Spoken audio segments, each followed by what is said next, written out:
Good morning, ladies and gentlemen. Morning. We are going to start dead on 10 o'clock. And just to let you know, we are moving item 6, which is the petition from a member of the public, up to item 1, so the member of the public doesn't have to sit through the rest. So we'll go to item 1 first, which is apologies. Jonathan. I have apologies, Chairman, from Ian Lawson and Philip Hudson. Thank you. And I'm sure we'd all like to send our best wishes to Ian Lawson and his family.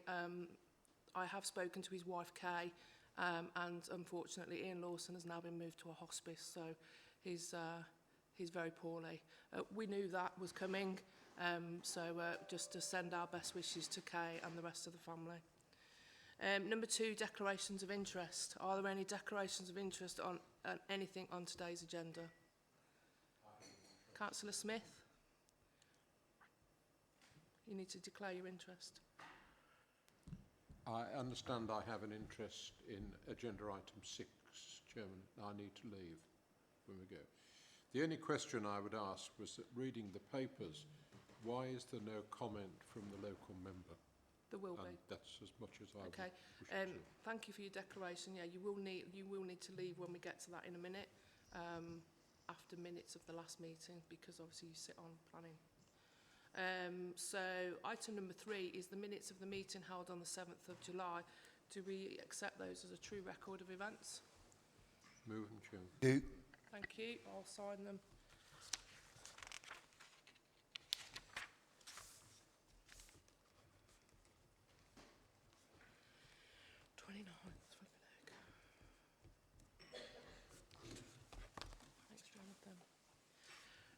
Okay, I'll now invite Mr. Burgess, a member of the public, to come forward and present his petition. Mr. Burgess, if you'd like to take your seat in the middle and just press that small button at the bottom and present your petition. You'll have 5 minutes to speak, and once your 5 minutes is finished, you'll be told to stop. Thank you. Yeah. First of all, thank you for letting me to present this. I'm here about Cemetery Road in Silverdale. It is part of Wally's Quarry, and the problem we've got is the lorries making that road into a one-way lane.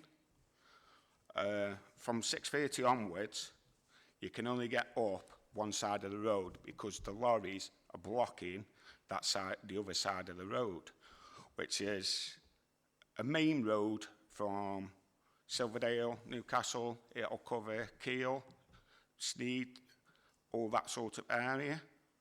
There's a risk because of, I'm not sure if you've seen my Twitter videos, the risk of the traffic and the build-up, you cannot move the cars. Now, I've got an example. There was a lorry parked. A lorry was coming down one side of the lane. There was 12 lorries on the right-hand side of the lane, which were ready to dump in the quarry. A lorry was coming down on the other side of the road. It was blocked in both directions. The lorry could not move in any way. The cars could not move in any way. My concern is if that was an ambulance or a fire engine, it took 10 minutes for this to be rectified because one lorry driver refused to move his lorry because it meant him going to the back of the queue. So it took 10 minutes for this one lorry to pull onto Wally's Quarry because of the space it needed to get onto the quarry. So I class that as a risk to health, a risk that the fire engine or the ambulance could have been late to get into an emergency, which could have been a risk to life. There's a risk to vehicles and also pedestrians on that road because of how the cars are having to swerve against each other. I've noticed myself the amount of close calls the cars have had and colliding with each other On that time where the lorry was trapped, coming from the opposite side, there was almost one crash. It was basically 2 inches from hitting each other, just because of this one area. I do understand that Wally's Quarry Limited have put in for a permit to open the gates earlier. This is just a patch. It will not fix the problem. I believe, once I brought this to the attention of the press and yourselves, the lorries have dispersed. Once this meeting is over, depending on the outcome, I believe if this permit is allowed, it will just encourage noise pollution, and the lorries need to pass 11 estates, which are residential. I believe the lorries will turn up earlier than the 6 o'clock opening that they're allowed to do. So, got to imagine, them people on all them estates are going to get woken up by heavy loads. The lorries make such a noise, them 11 roads are just going to be affected, just so we can clear Cemetery Road. We are asking for red lines to go the full length of Cemetery Road. There is a lay-by on Cemetery Road, which is right by a cemetery. That cemetery only has little parking, so people visiting, close relatives, attending funerals, and so on, use that parking. The lorries also use that parking, which is blocking people visiting loved ones, attending a funeral, just so lorries can block a lay-by. I'm asking for that to be made as a no parking restriction for HGVs. Silverdale Road has a primary school and old people's home and a disabled school, yet the lorries find parking outside them properties is fine. Is that it? Thank you, Mr Burgess. Yeah, unfortunately, you're 5 minutes up, and thank you for presenting that to us. It's very difficult sometimes to present to a team of people that you've never met or seen before, so thank you very much for coming in and doing that. I'd now like to invite the local member, Councillor Simon Tagg, for a response, please. Again, Councillor Tagg, you will have 5 minutes, and I will stop you at 5 minutes. Thank you, Chair. I might not. And I'm here to support, obviously, Mr Burgess, and I did submit the petition at the council meeting, which has led to this meeting here today. I'd just like to also thank you, Chair, for ensuring that probably the members of Mr Burgess doesn't know, but online there are all of the key planning officers from the council and also key highways officer, including the local highways officer that covers Newcastle. So they are listening to this and taking note of this. I think, for me, the issue of a restriction on Silverdale, on Cemetery Road, outside of the quarry, has been an issue that's been sort of piloted and put up for many years. And the highways have always said that it would displace these lorries onto 2 other roads and not really just move the problem away and possibly into residential areas, which I have a lot of sympathy with. But that doesn't mean we shouldn't be trying to address this issue. And I think we've tried to get the police to act, because ultimately it's obstruction. These vehicles are obstructing the road on the way to the quarry, but they have not taken any action. They're very keen on stopping protesters and pedestrians from blocking the entrance to the business, but they won't then stop other people being inconvenienced and their business has been affected, because the route, as Mr Burgess has said, is the key route through up to Keele University and through to Nutton and Silverdale for people on their way to work, businessmen going on their way to work, and their lives are being disrupted by another business, and there's no action by the police. So we've taken it up with them, but I've even taken it up with Ben Adams, the Police and Crime Commissioner, and they haven't taken any action.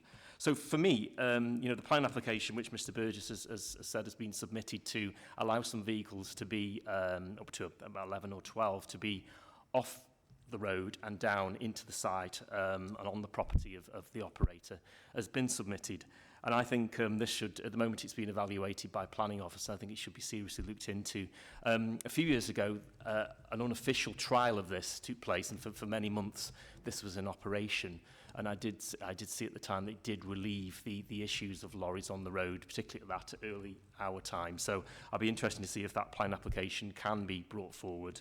And I think if it can relieve the pressure on the road, it can be supported. I understand the residents' concerns, and also Mr. Burgess has said about the possible for noise, etc. I think that needs to be conditioned to ensure that there is almost a rota of people coming in and out. And I believe the company, the operator before, used to operate that in a very strict procedure around it. And then that all stopped really when all of this blew up into the big issue it is now because of obviously the awful stink and smell and gas smells that people are having to put up with. Just on the issue of the lay-by, I think there's something possibly which can be taken forward from highways there, because I think that lay-by on Cemetery Road is about people being able to park to go to the cemetery to visit their loved ones. And at the moment we do get lorries parked there, very large lorries. These are very large lorries that go into Wallace Quarry overnight, over bank holidays and weekends. And I think now, for me, that lay-by sits in Councillor Hookfield's division. So I think it's something which we could consider taking forward through his DHP. And I have spoken to him about that, and I think he needs to speak to highways officers about possibly putting in a restriction that doesn't allow lorries to be in there. I don't know whether that is allowed within the highways law, but I think certainly restricting the length of time vehicles can be in there could be a way, because obviously people visiting the cemetery are there for a certain amount of time. They're not going to be there overnight or over a weekend. I think that could be a way of just making that safer, because road safety, as Mr. Burgess said, is a key important point here, and it isn't safe at the moment, and it hasn't been for a while. And the plan application, I think, can make it safer by moving those lorries off the road, but there are many things around that which need to be sorted out through the planning process, and also require the operator to actually adhere to some of the conditions that might be attached to that, which of course we know in the past this operator has not, judging by obviously the amount of breaches that the EA have indicated around the regulation of the site, that might not always be the case. So I have worries about if a planning application is given and permission is given for lorries to go off the road, that those conditions need to be adhered to. So overall, I support the petition coming in. It's raising the issue, as Mr. Burgess has said, and he's outlined some cases there of what he's experienced, what I've experienced in that rush hour morning period. And it's you talk about the Channel Tunnel and the stacking out of there. This is a mini version of that, which the police don't deal with. So it may fall now to the planning system to deal with it, to try and relieve it. But I think it's something we can take away as county councillors, and I'll speak to Derek Hookfield about the lay-by to try and get some safety there and actually a priority for residents. Thank you. This buzzer makes me jump every time it goes off, sorry. Thank you, Councillor Tagg, for your response. And again, thank you, Mr. Burgess, for coming in and presenting your petition. Now, normally, members of this committee would have the opportunity to speak and ask questions and seek clarification. However, a planning application has been made, and that planning application will be heard on, I believe, at the 2nd of December at the earliest. So therefore, I can only thank you both for coming in and presenting and for your response, and we'll leave it at that and let the planning committee decide. As you've been told, members of the planning officer team are listening into this call, so they'll have heard what you've had to say, and obviously you'd be welcome to attend the planning committee when that's heard. Thank you very much, both of you. If we can allow David Smith to come back in as well. I'll get him fine.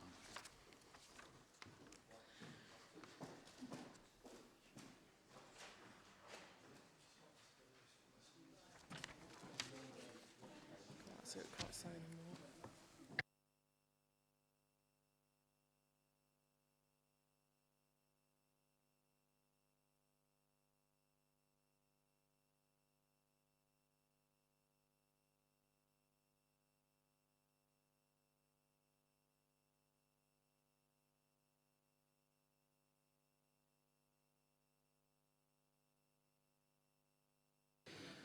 Okay, we are going to move swiftly on, gentlemen, ladies, because Cabinet member needs to leave for another meeting.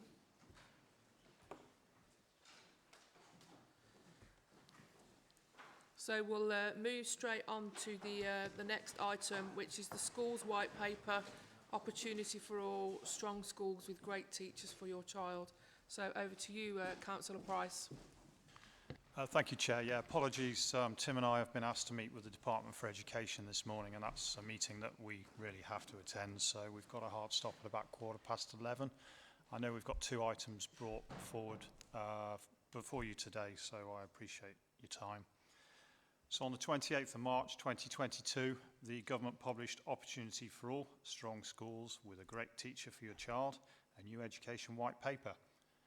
This was followed in May by the published Schools Bill, and the policies contained within the white paper are stated to be achieved by 2030 and focus on 4 key themes: an excellent teacher for every child, delivering high standards of curriculum, behaviour and attendance, and target support for every child who needs it, and a stronger and fairer system.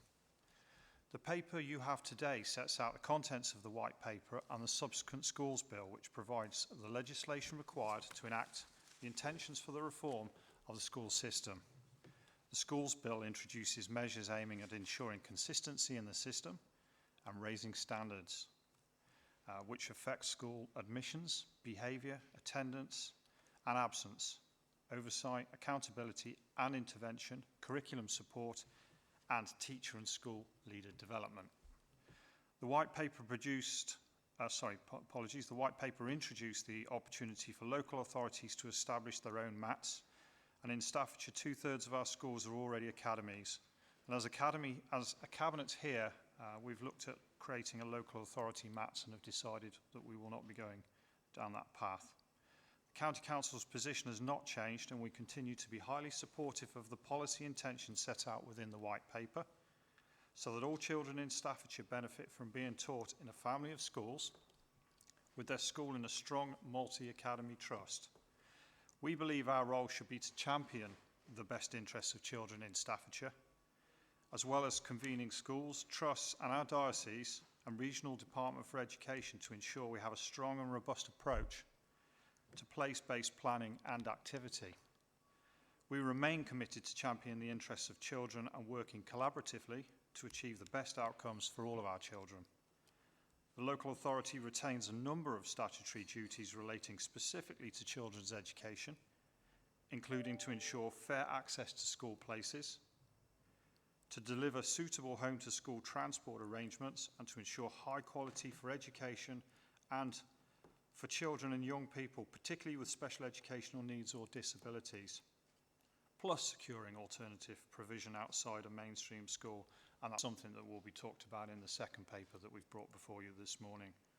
The white paper and the school bill recognises crucial responsibilities the local authority retains and recognises the importance of working in partnership with academy trusts and schools and our Department for Education regional directors, so that every child is supported to realise their full potential. And just one very quick point before we start the discussion as well. It's important that I let you know that this white paper is currently on hold at the government. And where it goes forward from here, we're not quite sure at the moment.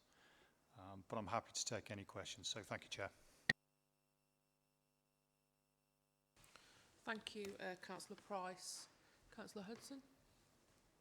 Hudson, even, sorry. Thank you, Chair.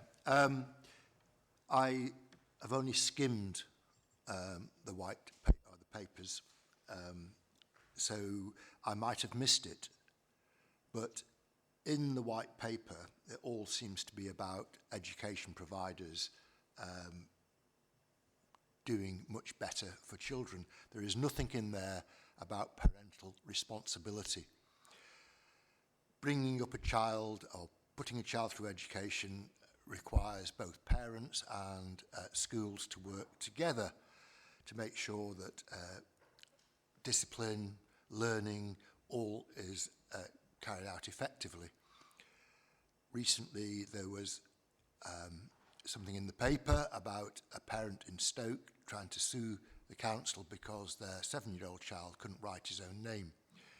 In my experience, most children can write their own name before they go to school. So I do feel quite strongly that this paper will be followed by yet another paper, because what it's trying to do will fail without the input of parents feel very strongly about this. So I just think I'd like to have that recorded. Thank you.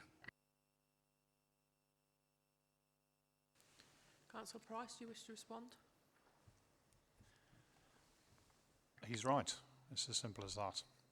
I can't really respond any further to that. I mean, co-production between parents and children, particularly our most vulnerable, is talked about within the Green Paper, and I absolutely agree that a parent has responsibility for their child. Ultimately, schools are for educating our children, but as you can see, they are also social workers, cooks, and various other things as well that's being asked of them. But I would certainly welcome a further discussion outside this room with you.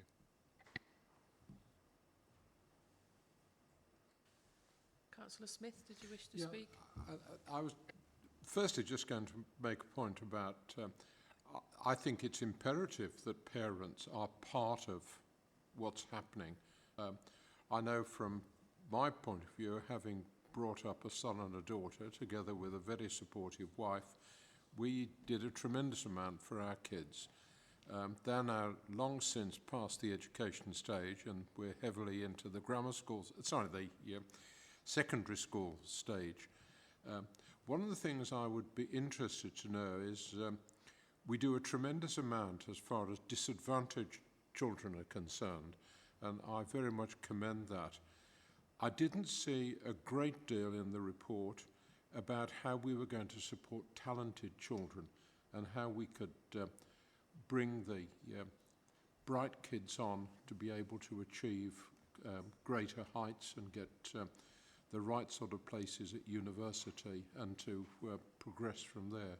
I probably have missed it within the report. There's a lot here for us to read, but I'd be interested to hear the comment.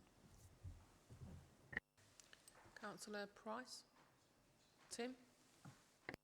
Yeah, I appreciate there's probably no kind of that explicit reference within the paper to those youngsters that are gifted and talented that may have been referred to previously. But again, what the paper does set out is about, expecting those high expectations for all youngsters. And so those youngsters who are maybe high attaining, then the expectation is that they will be challenged just as much as all other youngsters as well. And again, if you look at the paper does just pick up on the excellent teacher bit and aspects around the curriculum to ensure that we do have the breadth. So again, that focus around the arts as much as we're focusing on the English and maths as well. So there is implicit in there, but again, recognise that the explicit reference isn't in that paper. And if I may, Chair, previously when schools were inspected by Ofsted, one of the things, or the criteria that they used to look at within the facts and figures was their high attaining children and how their attainment was increasing too. So that was always recognised. I think some schools would just concentrate on trying to get the levels of their children, their education and their skills up from the bottom, and sometimes they do take their eye off the ball. That actually, you're right, Councillor Smith, some of those high attaining children also require support too. Councillor Smith, did you want to come I was only just going to make a quick comment. You mentioned Ofsted. I think that it's about time that the government and everybody else recognised that Ofsted was out of date and no longer did the job it needed to.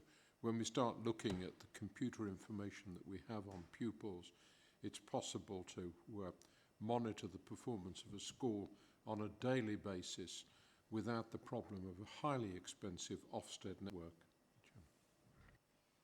Did you want to respond to that, Councillor Price?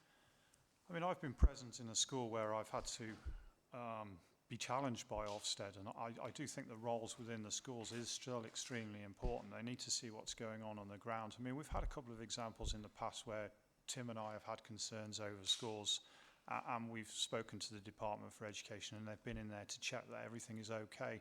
So I still think they do have a role to play. I think they're too focused on results. That's the one thing that does concern me.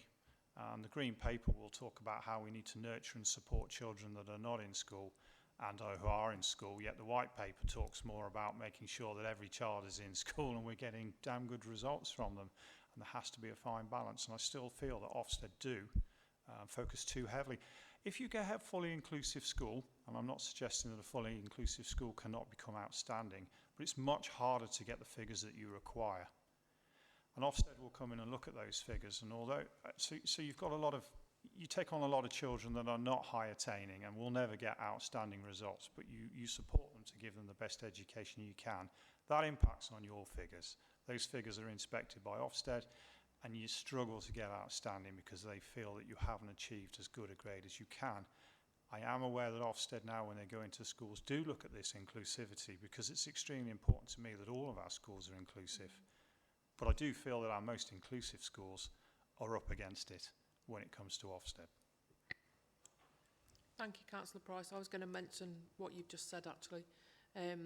Also, the children that aren't in education, and some of them, we can't, they just get lost in the system somewhere. And obviously the increase in homeschooling must be an issue for us as well, because what is the quality of education if I'm teaching my own child? You know, how do I get measured, and how do we measure homeschooling?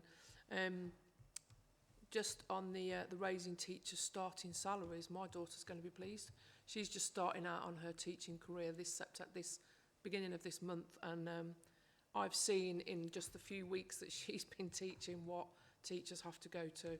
And I always used to criticise teachers because, you know, 14 weeks holiday a year, and you know, it's very easy to criticise, but unless you know firsthand what they're having to do, then I think we all need to have a look at that.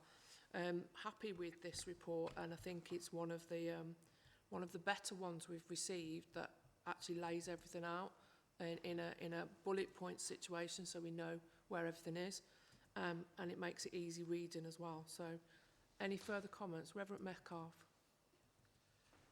Thank you, Chair. Good morning. Looking at the development of the academy system, in the early years, it seemed to have developed in a fairly haphazard way until the government established regional schools commissions, and these have become the centres of power, really. Initially, they seemed to be making it up as they went along. And I think this white paper helps to give some kind of coherence to the system and to tidy it up and to bring it into some kind of fit-for-purpose situation. My question is this. The Regional Schools Commission holds the power, in a sense, as to what is going on. I think we're fortunate in the Diocese of Lichfield to have constructive relationships with the Schools Commission, the Regional Schools Commission, that we have some reason to believe that occasionally they play a fairly political game. But they do seem to have a blueprint which is confidential and which I've not been allowed to know the details of, about where they think schools are likely to go as they become part of the academy system. So I'm just asking how good the relationship is between the county and the Regional Schools Commission, and whether they have confidence that they will be able to contribute to the developments as the remainder of schools become academies. Tim, did you want to respond? Yep. Just to say, in terms of the white paper, one of the things that you will notice is that some of those particular powers that were going to be provided to the Secretary of State have been withdrawn from the schools bill currently, and there was the announcement that that would come back at some point.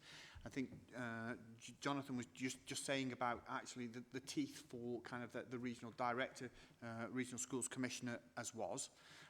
In Staffordshire, what I would say is we do have a good working relationship with the office of the regional director, and in terms of those discussions, not only about the local authority maintained schools that we've still got, but also around the performance of academies and academy trusts. And so ultimately we understand where the decision is made, but in terms of wanting our views and our opinions, then I would have to say that we do have that strong working relationship, and we're always asked for our views and our opinions. Did you want to come in, Councillor Price? Yeah, thank you, Chair. I just wanted to come back on the earlier point that you raised around teachers, and they do an absolutely outstanding job, particularly our Senkos as well. So I certainly echo your words there. I mean, as I said earlier, they're not just teachers, are they? They know who their pupils are coming through the school gates. They know if something isn't right. You know, and they're absolutely key to help us with our SEND agenda as well. You talked about elective home education. I know that we increased our EHE team from a team of 1, I believe, to a team of 4 due to the numbers, which I still don't feel is enough. We need more really so that we can keep an eye on the children that are being electively home educated. I had a parent approach me the other day and said, "You local authority chaps, you're asking me for much more information these days and about what I'm doing and how I'm educating my child, and I'm really not happy." I said, "You know what, I don't have a problem with that at all. It shows that we're keeping a very close eye on what's going on the ground." Tim? Just picking up on the teacher again comment, Chair, is that point about actually there are still challenges though in terms of the recruitment of teachers, and so I wouldn't want the panel, this panel to think that it's easy to recruit teachers. You know, I sit on a number of meetings where we're looking at those colleagues that are coming through the initial teacher training, and it's very difficult to recruit those colleagues. Similarly, that those support staff that are working in schools, so those teaching assistants who may have made that progression through to become a trained teacher, again, it's very difficult to recruit those to then get into the teaching profession. So whilst that they are supporting the teaching profession in terms of that starting salary, it is still a very difficult process to recruit the number of teachers that we require across the country, and particularly in Staffordshire. Yeah. Councillor Hudson? Thank you. Talking about homeschooled children, one of the, in my view, unsung benefits of going to school is the socialisation of children, so that they can get on along with each other, could be from different backgrounds, but that they mingle and mix and understand where their colleagues are coming from, fellow pupils. I don't think that homeschool children, unless the parents are very strong and set up a community where children can be can learn socialisation, I think that's a huge downturn, and I don't know whether that's addressed when inspectors look at homeschool children, because I think that's something they should be doing, and perhaps Tim could comment on that. Councillor Price? Either one of you? Just to say, though, I have seen the outcomes of some children that have been electively home educated, and actually schooling has been keeping them back. This is this thing again about high attainers. So actually some parents do an absolutely fantastic job with elective home educating. Not all parents struggle. There are some really good examples, but I think Tim wanted to say a few words. Just picking up on that, this committee, and again made the reference in the report, had a review of the electively home educated, and what I would say is those parents that came and spoke to the committee that are committed to home educating their youngsters were passionate about it. They provided their youngsters with that breadth and wealth of education, as well as those opportunities to socialise. So, you know, I think we may have examples where that doesn't take place, but actually those that are committed to it deliver on it and are very passionate around ensuring their youngsters are very rounded and are able to live within society. So I think, you know, we do have to treat that with caution. Jessica? Thank you. Just picking up on the Ofsted comment earlier, in my role as a school governor, I've been through 4 Ofsted inspections since December, so I feel a bit like a pro now. The new framework actually has been very fair, and a lot of the schools have commented that they felt a lot more supported under this new framework, so I think that's to be commended for Ofsted. The white paper's on hold. What I would have liked to have seen in it is more around on how the local authority can support behaviour where schools are having problems where they've got absolutely nowhere to go with this child. We're spending tens of thousands of pounds sending children, particularly in rural areas of Staffordshire. We haven't got the access to manage moves that other schools in cities have got. And for many head teachers, they're finding that the only way to get help for these children is to permanently exclude them as a very last resort, because that's when help will kick in. So I think I'd like to see something that makes support earlier available for these children. Councillor Price. Thank you, Chair, and a really good question as well. As Tim has just said to me, this actually forms part of the alternative provision within the Green Paper that talks about support. However, if you look at the next paper that we're bringing forward shortly, which is the High Needs Capital programme, that talks about alternative and short stay provision as well, or that is my goal and aim, to help support these children, pull them out of education, pull them into support and help, find out what we need to do, identify need, and then place them in the right placement for them, as opposed to just putting them in a PRU till the end of their days, which is something we certainly don't support and want.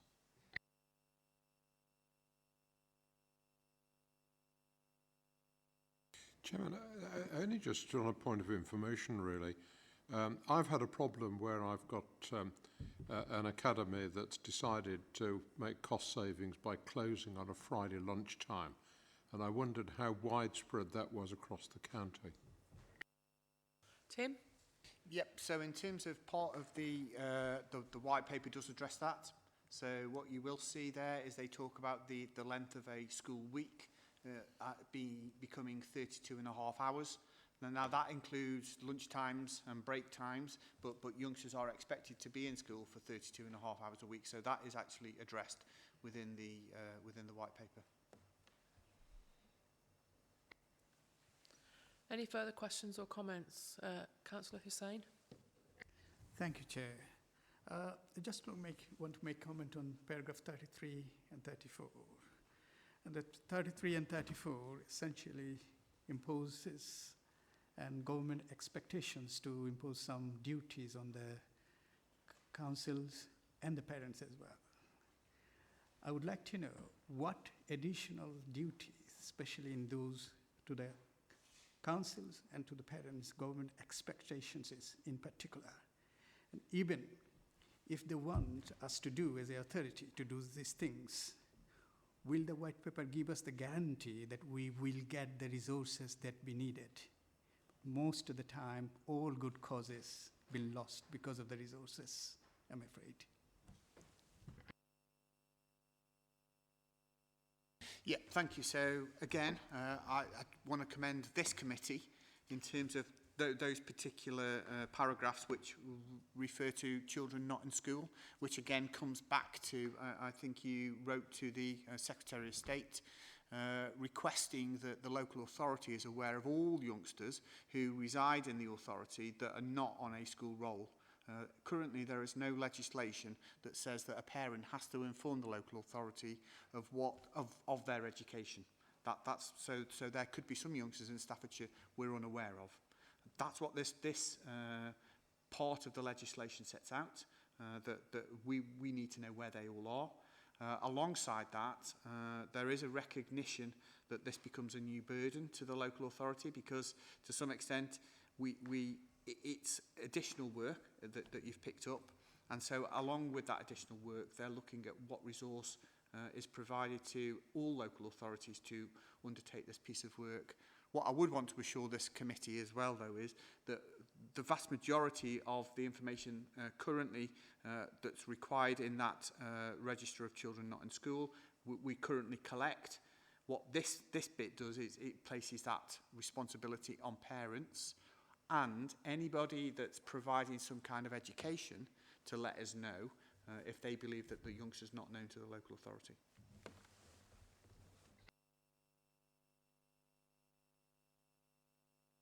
Any further comments or questions? No, we're all done. Okay, Councillor Price? Yeah, again, thank you for allowing us to bring this before you today. I just wanted to take this opportunity to thank Tim Moss for his support this morning and for all of his hard work that goes on behind the scenes with everything that you've had before you today. Thanks, Councillor Price, and thanks, Tim. We have got 2 recommendations on this report today. Obviously, the first one is to consider the contents of the school's white paper, which we've done. And the second one was to provide comments to support the County Council's response to any changes in legislation required to enact the reform of the school system.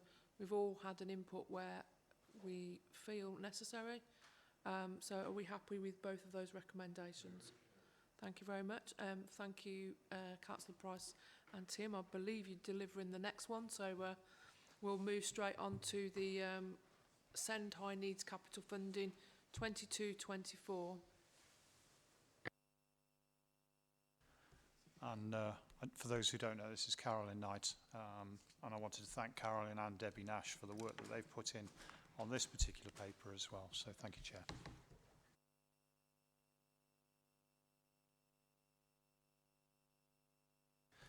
So the High Needs Provision Capital Allocation, or the HNPCA, funding 22 to 24 summary. So the High Needs Provisional Capital Allocation funding is to support local authorities to deliver new places and improve existing provision within education settings for children and young people with special educational needs and disabilities. So the total HNPCA funding for Staffordshire at the moment sits at £13,287,793. This is a significant increase that we received in 2021-22, which was only 2.4 million. In addition to the funding detailed in that I've just said, the previous year's allocation is currently uncommitted, so we have a total investment pot at the moment of £16.4 million. The proposal on the HNPCA funding will support Staffordshire's SEND strategy and the achievement of the Accelerated Progress Plan developed in response to the local area SEND revisit inspection in January 2022. And I'm meeting the Department for Education in Ofsted in half an hour to discuss our Accelerated Progress Plan. As part of our work on the Accelerated Progress Plan and dedicated school grants deficit management plan, a county-wide review of specialist provision is being undertaken. This is being led by Hallett, who is our head of SEND, and this review will co-design and co-produce with partners a model of graduated specialist provision that ensures a quality of access to education which meets the individual needs of our children and young people in their local communities. So the aim of the funding is to meet the capital costs associated with providing new educational places and improving educational provision for children and young people with complex needs who have education and healthcare plans, and where appropriate, other children and young people with SEND who do not have or require an educational healthcare plan, and pupils who require alternative provision, as mentioned earlier, including children in AP settings without an educational healthcare plan. So the Staffordshire picture and our Staffordshire schools, the proportion of children and young people with an educational healthcare plan has increased over the past 5 years from 3.3% to 4.3%. And as it stood this morning, I think it's 6,697 off the top of my head, and seems to be steadily climbing at the moment. Staffordshire has had an educational healthcare plan, or children in Staffordshire, sorry, with an educational healthcare plan compared to the 3.8%, which is the West Midlands standard, and 4% nationally. We've also been out to consultation, and that was undertaken between June and July, and this was circulated to school governors, parent carer forums, SEND and Inclusion Partnership Board, on which I sit, the SEND Information Advice and Support Service, which is SENDIAS, and they circulated to the parent support groups, Staffordshire County Council officers, and it was accessible on the SEND local offer. What this funding will enable us to do, as part of our SEND special school estate review, is to look across the county and see where the greatest need is, where we do not have provision, and to put provision in place. And some of that work's already been done, and for example, we've increased the special school places at Marshland School in Stafford, and we've put a 30-place unit on a mainstream setting, which is Tillington Manor Primary School. And as well as that, Tillington Manor Primary School also has a short stay provision on site, and this is something that I'd like to see in the areas that's required across the county. So this enables a child that has particular needs but doesn't necessarily require educational healthcare plan to go to the unit and to be assessed, given the right support, and then successfully put in the right education provision. There are other examples as well. There is a unit in Huntington, which is a primary unit too. They are very, very successful. The Tillington unit has a 100% success record in signposting children to the right areas of where they can get the right care and the right education. This is also looking at our special school places across the county as well, making sure that we have the right ones where needed, but also to try and increase some of that provision on a mainstream school side for those children who have more moderate learning needs. And I think this is really important for several reasons. One, this will cut down our reliance on the independent sector, which, as you know, do a fantastic job, but some of them charges some eye-watering figures. And actually, if we can demonstrate that we can provide that kind of care and support within our own mainstream schools, we will not require. And if you don't have to have your child travelling 3/4 of the way across the county for an hour and a half in the morning to try and get them to a school provision, because you have one on your doorstep that can meet needs, that is also really, really key. This is a really good news story for us. We had minimal funding for all of this in the past, and as you can see from the paper that we've put forward before you, there is a substantial amount of money there. Our job is to make sure that it is spent in the right place, on the right provision, with a maximum impact for our most vulnerable children. Thank you. Thank you, Councillor Price. Members' questions? Councillor Hutton. Thank you, Chair. Can I just say this is an excellent paper. Fully support it. I've mentioned previously about children being in special schools who could actually hack it in a mainstream school. If you're doing GCSEs in a special school, surely you can do those in a mainstream school. And the cost of transport, which has been an issue that's come to council many times over the last year, is a continuing problem. Plus, of course, the climate change associated with that. So this is, I totally agree with Councillor Price, this is an absolutely positive paper and something we should all get behind. Thank you. Anybody, any further questions, comments? I just wanted to basically sum it up with that the SEND strategy says all children and young people we send are given the opportunity to achieve everything that they can, and that they engage with the right support early on. I think it's a brilliant vision.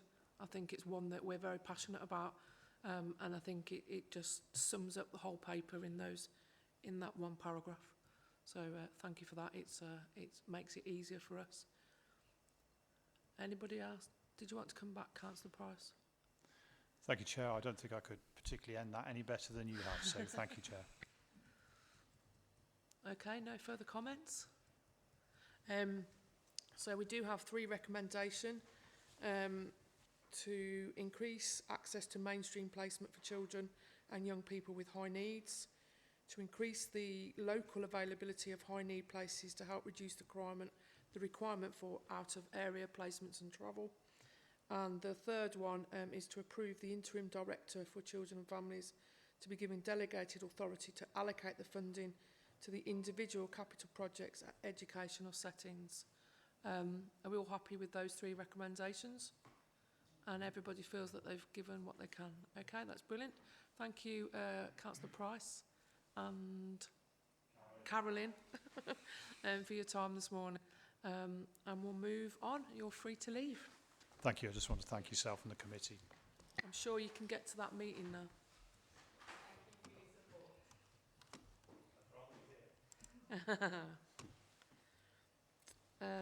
So let's just check where we are on the agenda now. We are on the work programme. So our next meeting, ladies and gentlemen, is the Wednesday the 19th of October at 2 o'clock. Hate afternoon meetings, but hey. And it looks like it's the Victoria Wilson show. We have the Countryside Review, We have the library and arts update with some of the, in specific, some of the library changes and refurbs.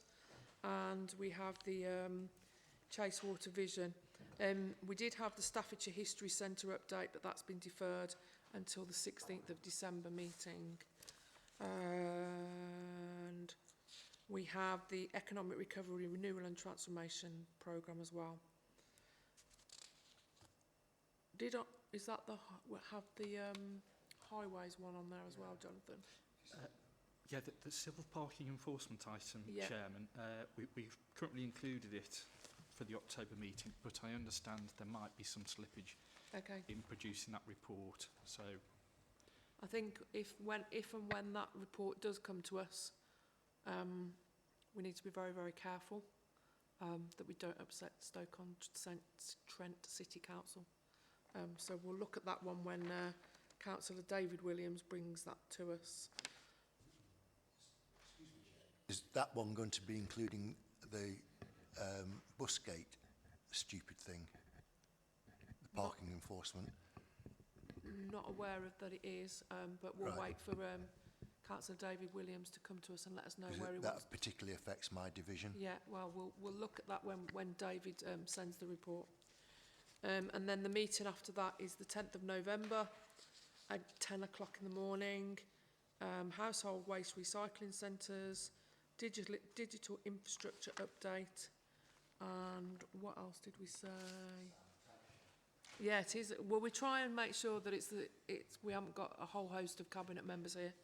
And I think if, with your permission, we're going to put on the tree planting net by zero, which was brought up at a triangulation meeting. So we've got 3 items for that. And then the December meeting is the 16th. That's changed from the 22nd. Who puts meetings in at Christmas week? I don't know. But we've changed that one. And we'll look at the December meeting in due course, if everybody's happy with that. Councillor Hutton? Apologies, because I won't be here Christmas week. I'm skiing. you can Teams in, Chairman. I was going to say, we'll get you on a Teams call. You ain't, while you're going down the slopes. Hang on, this is the black room. Okay then, if there is nothing further for anybody to add, we've got nothing in confidential. No. Councillor Smith? Could I just add that the climate change meeting had a few problems. It's unfortunate you went there because I think you would have added to it very well indeed.